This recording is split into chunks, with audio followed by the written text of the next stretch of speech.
বিতর্কিত ওয়াকফ আইনকে ঘিরে ভারতের মুর্শিদাবাদে সহিংসতার ঘটনায় বাংলাদেশকে জড়ানোর ভারতীয় চেষ্টার তীব্র নিন্দা জানিয়েছে বাংলাদেশ। তবে বাংলাদেশের এমন মন্তব্যকে অযৌক্তিক বলছেন ভারতের পররাষ্ট্র মন্ত্রণালয়ের মুখপাত্র রণবীর জয়সওয়াল। শুক্রবারের বিবৃতিতে জয়সওয়াল বলেছেন, পশ্চিমবঙ্গের ঘটনা নিয়ে বাংলাদেশের মন্তব্য দৃঢ়ভাবে প্রত্যাখ্যান করেছে দেশটি। এটি আসলে বাংলাদেশে সংখ্যালঘু নিপীড়নের সঙ্গে ভারতের পরিস্থিতিকে এক কাতারে ফেলার একটি পরিকল্পিত অপচেষ্টা। গত 17 এপ্রিল এক বক্তব্যে বাংলাদেশের অন্তর্বর্তী সরকারের প্রধান উপদেষ্টার প্রেস সচিব শফিকুল আলম ভারতের মুসলিম সম্প্রদায়ের অধিকার রক্ষায় প্রয়োজনীয় পদক্ষেপ নেওয়ার জন্য ভারত সরকারকে আহ্বান জানান।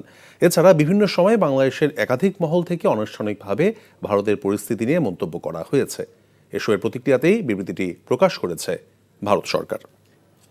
বান্ডেল থাকলে প্রতি সেনমানিতে টাকা বাঁচবে। বিকাশ সেনমানি বান্ডেল কিনে জিতুন প্রতি লেনদেনে।